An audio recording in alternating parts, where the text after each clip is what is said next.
Hallo und herzlich willkommen im zweiten Part dieses Piano-Tutorials zu Coming Home von Skylar Grey. Schön, dass ihr hier auch hier wieder mit dabei seid. Wenn ihr den ersten Part nicht gesehen habt, dann gerne hier oben mal schauen. Da habe ich den ersten Part nochmal verlinkt. Also wirklich natürlich erst den ersten Part anschauen und dann zu diesem Part hier gehen. Und im heutigen Part schauen wir uns noch die Strophe an, wie wir die Strophe spielen.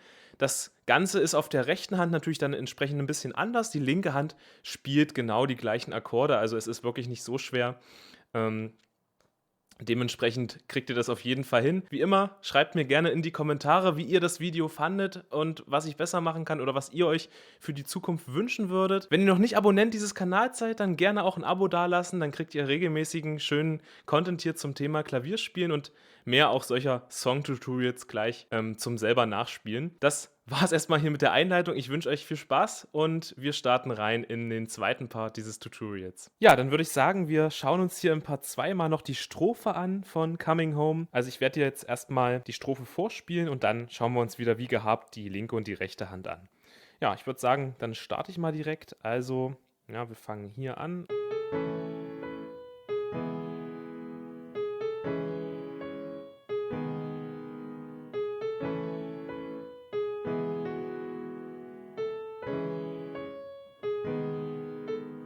Das war der erste Teil. Oh, jetzt bin ich hier kurz abgerutscht. Das war der erste Teil der Melodie, dann geht's weiter.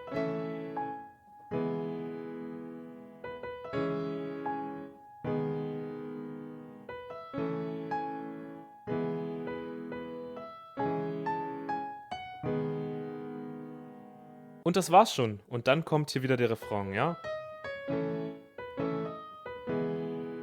Dann geht es also an der Stelle weiter, das hatten wir im Part 1. Die linke Hand bleibt komplett gleich, deswegen sage ich jetzt da gar nicht so viel zu. Also wir haben immer noch hier dieselben 4 Akkorde.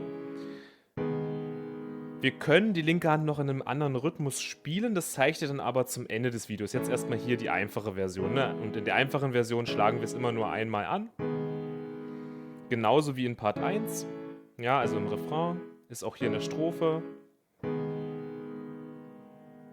Wir brauchen nicht mal hier den Akkord, also den H-Dur-Akkord, sondern wir haben jetzt wirklich nur A-Dur, E-Dur, Cis-Moll, Gis-Moll. Das sind die 4 Akkorde, die wir hier brauchen. Also linke Hand easy, ja, gar kein Problem. Wenn du das erste Video soweit geschaut hast und hier schon den Refrain drauf hast, dann ist das hier absolut gar kein Problem, die linke Hand zu spielen. Und deswegen können wir uns jetzt hier voll der rechten Hand widmen, die die Strophe spielt. Spielen also hier im ersten Abschnitt diesen Part hier. Ja, und da müssen wir auch wirklich hier so ein bisschen blöd die Hand greifen, weil wir brauchen hier alle Töne. Ja, also wir müssen auch noch hier dann zu dem Fis runter. Du musst wirklich hier so ein bisschen reingreifen, beziehungsweise so hier eigentlich. Ne? Also den Zeigefinger, so ist es am günstigsten. Zeigefinger hier auf dem Gis, Mittelfinger auf dem A, Ringfinger ist hier drüben auf dem H und hier oben haben wir dann noch den kleinen Finger auf dem Cis, ne? Daumen, Fis. Okay, ja, und dann ist der erste Abschnitt dieser hier.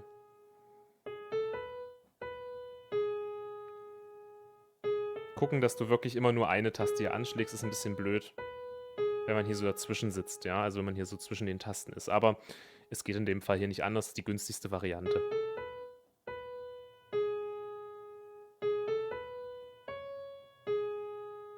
Das war schon der zweite Part, habe ich schon vorweggenommen. Also, wir spielen Gis, A und das H zweimal und wieder zum Gis zurück. Dann zweiter Abschnitt.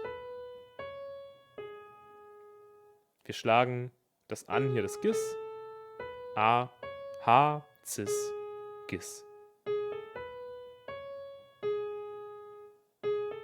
Im Rhythmus so, dass wir also ziemlich schnell hier die 3 Tasten anschlagen, aber dann ein bisschen länger auf dem Cis bleiben und dann wieder zum Gis gehen. Nochmal beide Abschnitte zusammen. Erster Abschnitt, zweiter Abschnitt. Bis dahin, dann geht's weiter. So, jetzt kommt der Part, warum ich gesagt habe, es ist besser hier den Zeigefinger zu nehmen, damit wir nämlich den Daumen hier an der Stelle noch auf dem Fis haben. Ja, sonst müssten wir, wenn wir jetzt hier schon wären, Müsste man hier so einen Sprung machen, kann man auch machen, aber es ist günstiger, einfach den Daumen direkt hier zu haben, okay? Nochmal.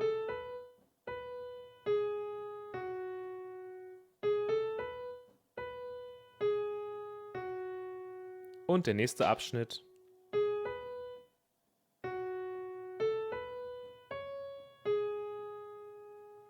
Ja, jetzt schlagen wir nicht nochmal hier das Gis an, sondern wir sind hier gleich beim A, also vom Fis zum A.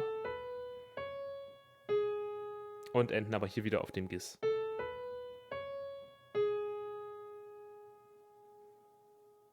Nochmal. A, H, Cis. Und hier das Gis. Das ist der erste komplette Abschnitt hier. Ich spiele nochmal alles vor. Also, wir starten hier auf dem Gis.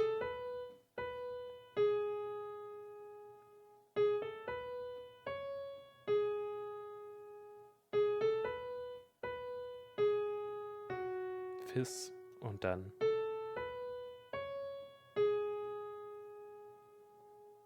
enden wir hier auf dem Gis. Jetzt springt der Daumen hier rüber. Also das war der erste komplette Abschnitt. Erstmal wieder üben, einprägen, ganz in Ruhe spielen, bis du es soweit kannst. Und jetzt geht es hier rum. Also hier gehen wir mit dem Daumen auf das H. Ja, und dann spielen wir Folgendes. Das war's schon, ja. Also zweimal H, E und hier das Gis. Ne? Wir spielen eigentlich nichts anderes als E-Dur.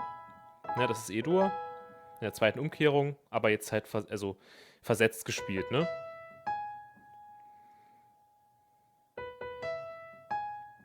Das wiederholt sich nochmal, also zweimal hier, ne? 1, 2, zack, zack, ja, und nochmal. Ja, diesen Part hier an sich, der ist nicht so schwer, aber hier der Übergang, ne? Den muss man halt üben. Das wiederholt sich also zweimal. Dann wiederholt sich es nochmal, aber wir schlagen nur einmal das H an.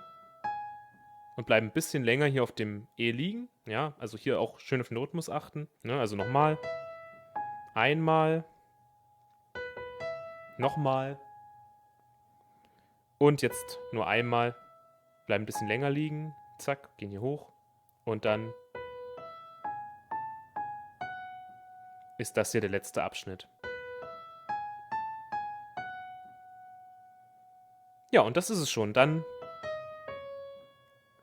fängt wieder der Refrain hier an, ne? Ja, das erstmal wiederholen auf der rechten Hand, also die einzelnen Abschnitte ganz in Ruhe. Und jetzt spiele ich dir nochmal komplett die rechte Hand vor und dann spielen wir mal beide Hände zusammen. Okay? Also wir fangen hier an bei dem Gis, wie gehabt, ne?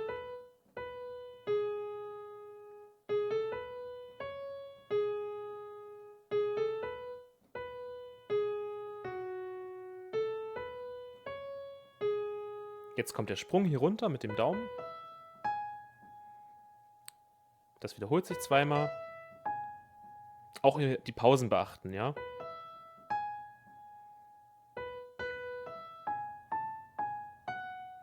Ja, also ich mache ja hier wirklich lange Pausen zwischen diesen Abschnitten hier. Üben, trainieren und jetzt nehmen wir mal beide Hände zusammen und ich zeige dir jetzt die einfachere Variante und dann die etwas fortgeschrittenere Variante. Einfache Variante, wir schlagen die linke Hand einmal an. Das klingt dann wie folgt.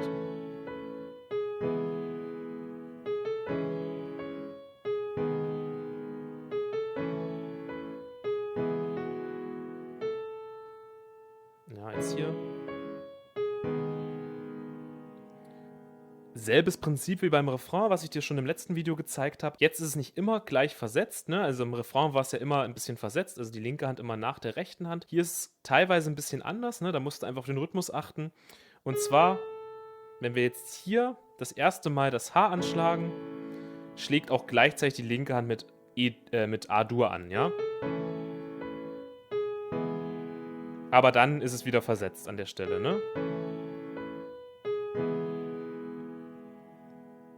Ja.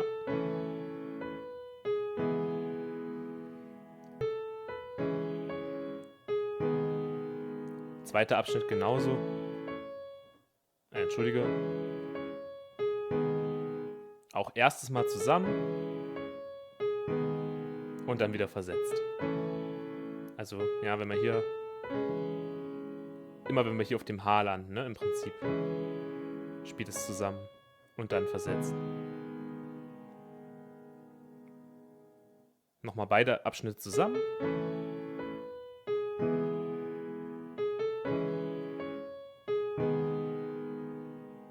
Dann geht's weiter. Genau, gleiches Prinzip. Erstes Mal zusammen, zweites Mal versetzt. Wieder zusammen und wieder versetzt. Dann geht's weiter. Das ist hier der Rhythmus, ja, also auch hier wieder zusammen A-Dur und das E an der Stelle und dann wieder versetzt.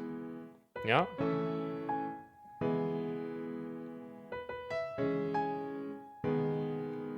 Obacht, wir haben den Rhythmus ein bisschen geändert. Wenn wir das zweite Mal wiederholen, ist auch hier beides versetzt, ja. Also, erstes Mal zusammen und dann versetzt und jetzt schlagen wir hier schon das E an und erst nach dem E spielt hier der Akkord.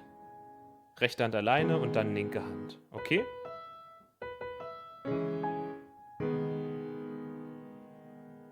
Nochmal also.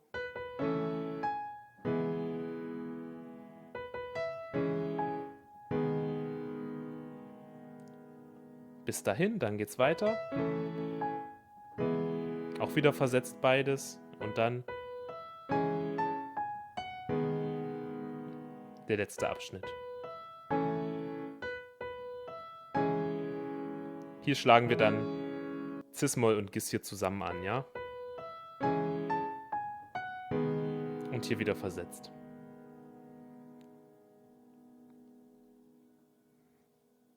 Okay, und das ist schon hier die Strophe mit beiden Händen zusammen. Ich spiele es dir nochmal ganz langsam in Zeitlupe vor, falls dir das jetzt ein bisschen zu schnell ging, und dann kannst du nochmal gucken, wie du das Ganze hier spielst. Ne? Wichtig ist, immer im Rhythmus bleiben auf der linken Hand und immer gucken, okay, wann spiele ich jetzt hier linke und rechte Hand zusammen und wann ist die linke Hand ein bisschen verzögert hinter der rechten Hand. Ja, das macht hier den Rhythmus an der Stelle aus. Wenn du dann doch mal beides gleichzeitig spielst, du wirst es wahrscheinlich selber dann merken, zerreißt das jetzt auch nicht die Melodie. Ja, das ist jetzt hier also kein Beinbruch, wenn du das mal machst. Aber wir wollen es ja schon eigentlich sauber spielen an der Stelle, ne? Ich spiele es dir nochmal komplett vor. Ganz langsam. Genau.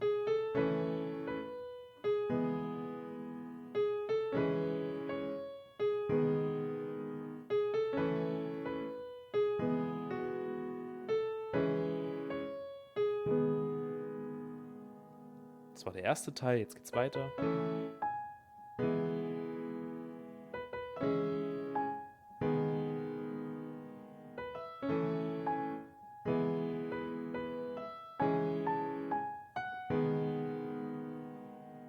Und das ist es schon, das ist die Strophe. Ist, denke ich, auf jeden Fall machbar. Auch vor allem für Anfänger sehr gut machbar. Da wir ja in der linken Hand einfach nur diese 4 Akkorde spielen. Ne? Da gibt es wirklich deutlich kompliziertere Sachen.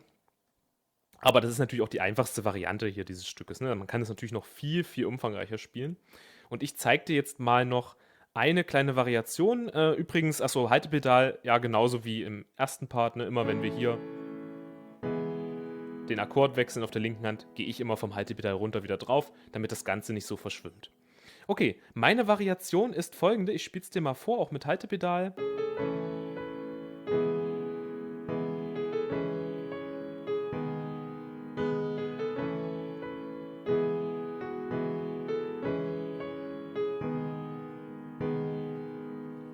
Was habe ich gemacht? Also jetzt nur mal zwar ist der erste Part, beim zweiten Part machen wir dann noch was anderes, ne? Aber jetzt für den ersten Teil, ich habe immer den zweiten Akkord, ja, wir haben ja 4 Akkorde, die wir spielen, immer den zweiten Akkord wiederhole ich nochmal, ne?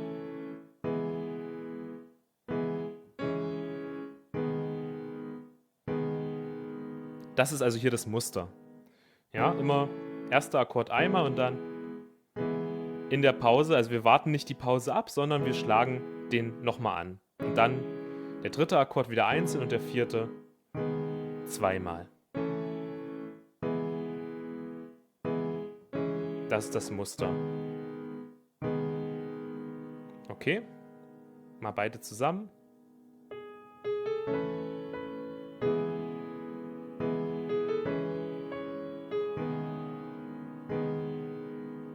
Okay, wir haben ja die Pause, ne? Also wir haben ja die Pause, hier den Ton noch ein zweites Mal anzuschlagen. Das gibt dem noch ein bisschen mehr Rhythmus, dass wir einfach diese Lücken noch füllen, ne? Dass wir diese langen Pausen einfach noch ein bisschen füllen. Ne, mehr ist das nicht.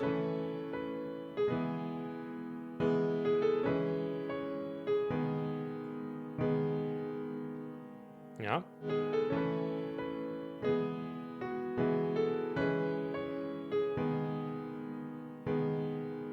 Okay. In etwa so.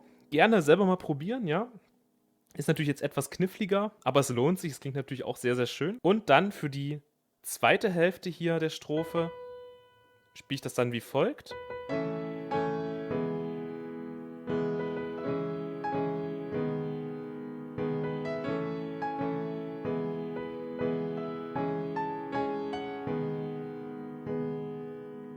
Diesen Rhythmus hier auf der linken Hand. Also ich spiele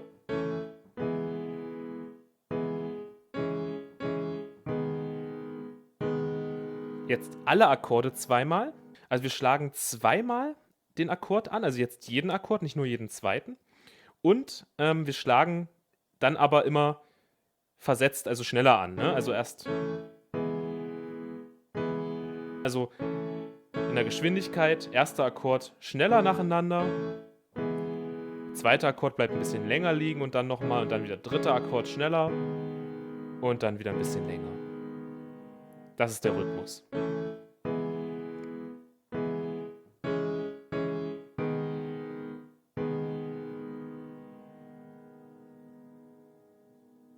Das gibt dem Ganzen hier noch ein bisschen mehr Dynamik, ne? Finde ich auch sehr cool an der Stelle. Gerne mal probieren. Wenn dir das, wie gesagt, zu viel ist, dann mach erstmal die einfache Variante, lern die erstmal, bis du die soweit kannst und dann probierst du einfach so eine Variante mal aus. Ja, ich spiele es dir nochmal vor. Na, Entschuldige.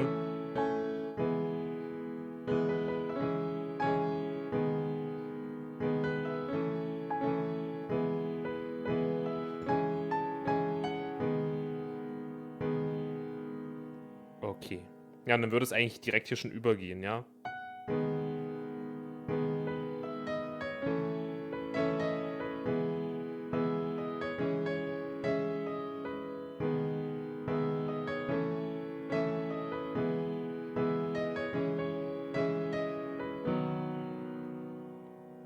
Ja, und das ist es schon. Also, das ist hier die Strophe mal in verschiedenen Varianten, 'ner einfacheren und ein bisschen fortgeschritteneren Variante. Wie gesagt, such dir da das aus, was dir am besten gefällt.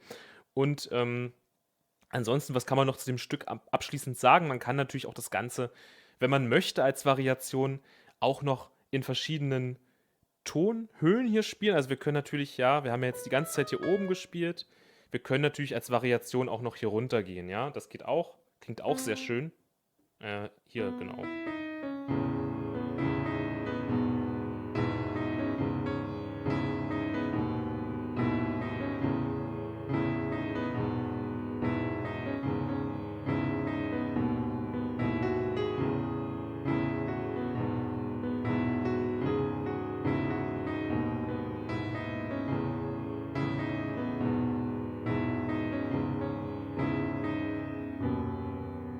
Auch sehr schön. Also, ich finde, das klingt unten noch ein bisschen wärmer, passt auch sehr schön zu dem Lied. Ich mache das sehr gerne, dass ich, wenn ich das spiele, also einmal oben spiele und dann auch mal unten spiele, um hier ein bisschen Variation auch noch in der Musik hier zu schaffen. Ja, das war's auch schon hier mit dem Piano-Tutorial zu Coming Home von Skylar Grey. Ich hoffe, es hat euch gefallen. Ich hoffe, ihr konntet mir folgen und das Ganze dann auch entsprechend mitspielen und selber hier euch, ausprobieren und hoffe natürlich, ihr könnt das Lied jetzt auch spielen, könnt den Song spielen auf dem Klavier. Wenn euch manche Dinge zu schnell gingen, dann einfach, ja, zurückspulen, noch mal wiederholen, ganz in Ruhe oder euch langsamer, angucken. Das geht ja über YouTube alles und dann denke ich, kriegt ihr das auf jeden Fall hin. Ja, wenn ihr noch Interesse habt an mehr Content zum Thema Klavierspielen lernen, unten in der Videobeschreibung findet ihr meinen kostenlosen Piano-Crashkurs. Das war's jetzt erstmal mit diesem Video. Ganz viel Spaß hier mit Coming Home und wir sehen uns dann hoffentlich auch in einem anderen Video auf diesem Kanal wieder. Bis dahin und euch noch eine wunderschöne Woche.